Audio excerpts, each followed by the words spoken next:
Tirurangadi today news അപ്ഡേറ്റിലേക്ക് സ്വാഗതം. വിവാഹ സ്വപ്നങ്ങൾക്ക് പൊൻപകിട്ടേകി ആമിയ ഗോൾഡ് ആൻഡ് ഡയമണ്ട് നിങ്ങൾക്കായി ഒരുക്കുന്ന ആമിയ വെഡിംഗ് കളക്ഷൻ. എല്ലാ സ്വർണ്ണാഭരണങ്ങളും വിലയുടെ 10% കൊടുത്ത് ബുക്ക് ചെയ്യാനുള്ള അവസരം. ലൈറ്റ് വെയ്റ്റ് ആഭരണങ്ങളുടെയും 18 ക്യാരറ്റ് ആഭരണങ്ങളുടെയും അതിവിപുലമായ കളക്ഷൻ.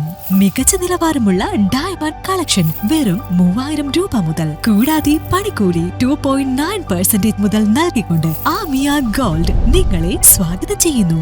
നിങ്ങളുടെ സ്വപ്ന വിവാഹത്തിന്റെ പുത്തൻ പങ്കാളി Amiya gold and diamond, bypass road, Chemmad. വാർത്തകൾ വിശദമായി.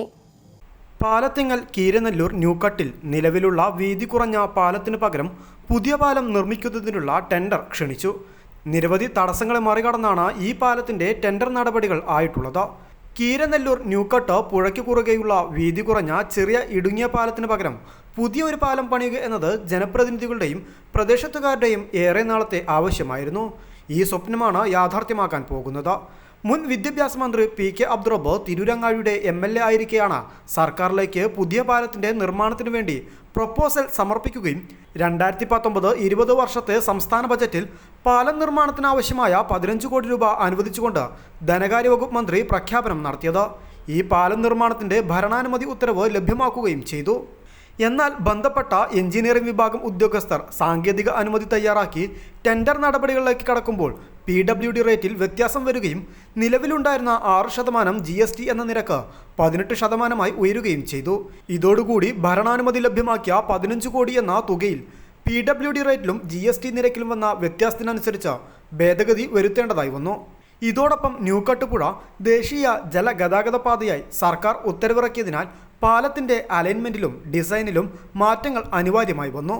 ജലഗതാഗത പാതയായതിനാൽ ചെറുകിട കപ്പലുകളും ബോട്ടുകളും കടന്നു പോകുന്നതിനു വേണ്ടി പാലത്തിന്റെ ഉയരം വർദ്ധിപ്പിക്കേണ്ടതായി വന്നു. നിലവിൽ നിർമ്മാണം പൂർത്തീകരിച്ച പാലത്തിങ്ങൽ പാലത്തിന്റെ സമാന ഉയരത്തിലേക്കെങ്കിലും കുറഞ്ഞത് എത്തിക്കേണ്ടത് ആവശ്യമായി വരുന്നതിനാൽ പൊതുമരാമത്ത് വകുപ്പിന്റെ ഡിസൈൻ വിഭാഗത്തിലേക്ക് വീണ്ടും അയക്കേണ്ടതായി വന്നു.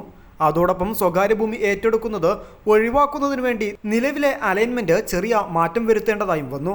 അതോടെ സമീപ പ്രദേശത്തെ ഉന്നത വിദ്യാഭ്യാസ വകുപ്പിന് കീഴിലുള്ള സയൻസ് ആൻഡ് ടെക്നോളജി പ്ലാനറ്റോറിയത്തിന്റെ ഭൂമിയിൽ നിന്നും ഈ പാലത്തിന്റെ അപ്രോച്ച് റോഡിന് കുറച്ച് ഭൂമി ആവശ്യമായി വന്നു.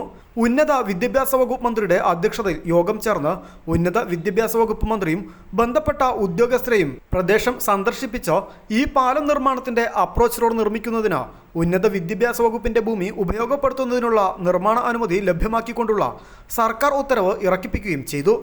GST നിരക്കിലും PWD നിരക്കിലും അനുസൃതമായി 21 കോടി രൂപയുടെ ഭരണാനുമതി ഉത്തരവ് ലഭ്യമാക്കിയതിനു ശേഷം സാങ്കേതിക അനുമതി ലഭ്യമാക്കി. ടെൻഡർ നടപടികളിലേക്ക് കടക്കുമ്പോൾ പ്രദേശത്തുകാരുടെ നിരന്തരമായ ആവശ്യങ്ങൾക്ക് പുറമെ പ്രദേശത്തെ നിർദ്ദിഷ്ട ടൂറിസം പദ്ധതിയായ സയൻസ് ആൻഡ് ടെക്നോളജി പ്ലാനറ്റോറിയത്തിലേക്കുള്ള വീതി കൂടിയ വഴി കൂടിയാണ് യാഥാർത്ഥ്യമാകുന്നത്. സയൻസ് ആൻഡ് ടെക്നോളജി പ്ലാനറ്റോറിയത്തിലേക്ക് ഫയർ ആൻഡ് സേഫ്റ്റി വകുപ്പിന്റെ NOC ലഭിക്കുന്നതിനും വലിയ ബസ്സുകളിൽ ടൂറിസ്റ്റുകൾ പ്രദേശത്തേക്ക് എത്തിപ്പെടുന്നതിനും വീതി കൂടിയ പാലം അനിവാര്യമായിരുന്നു. ഇതുകൂടി പരിഗണിച്ചാണ് അന്ന് ഈ പാലം കൂടി പുതുക്കി പണിയുന്നതിനുള്ള പ്രപ്പോസൽ സർക്കാരിന് സമർപ്പിച്ചിരുന്നത്. ഏപ്രിൽ 16 വരെ കരാറുകാർക്ക് ടെൻഡർ പങ്കെടുക്കുന്നതിനുള്ള സമയം അനുവദിച്ചിട്ടുണ്ട്. ഏപ്രിൽ 19 ടെൻഡർ ഔദ്യോഗികമായി ഓപ്പൺ ചെയ്യും. സമയബന്ധിതമായി തുടർ നടപടികൾ സ്വീകരിക്കുവാൻ പൊതുമരാമത്ത് വകുപ്പ് പാലം വിഭാഗം ഉദ്യോഗസ്ഥർക്ക് നിർദ്ദേശം നൽകിയതായി KP മജീദ് MLA അറിയിച്ചു. News bureau, Tirurangadi.